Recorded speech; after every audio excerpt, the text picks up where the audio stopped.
1762, sa gitna ng kaguluhan sa Maynila, isang leader sa Ilocos ang tumindig upang ipaglaban ang kanyang bayan, si Diego Silang.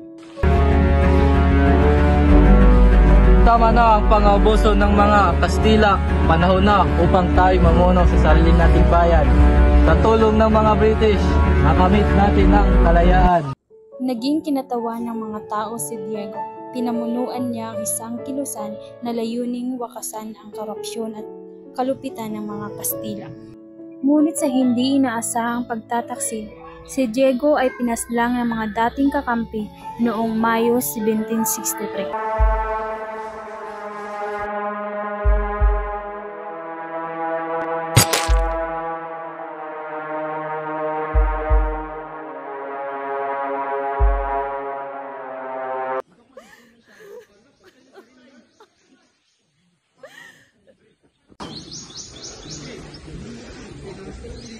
Hindi matatapos dito ang laban, Diego.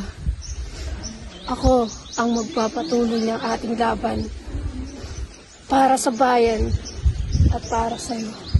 Mula sa sakit, lumitaw ang lakas si Gabriela Silang, isang babae, isang balo, ngunit higit sa lahat, isang leader.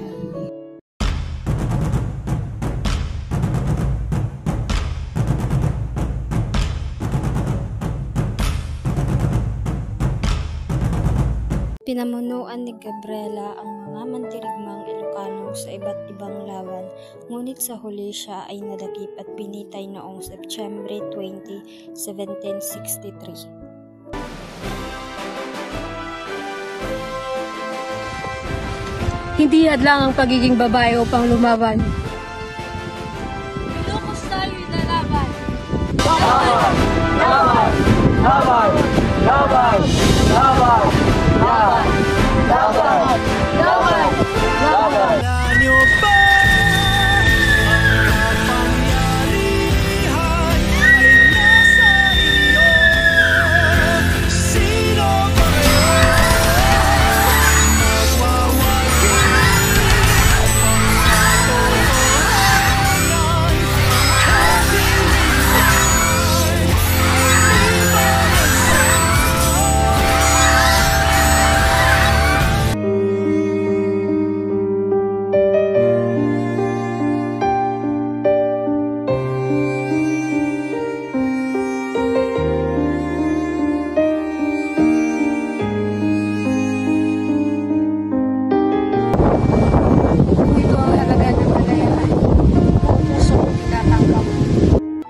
Ang mag-asawang Diego at Gabriela, sila ay hindi lamang simbolo ng pag-ibig, sila ay huwaran ng katapangan, pagkakaisa at tunay na pagmamahal sa bayan.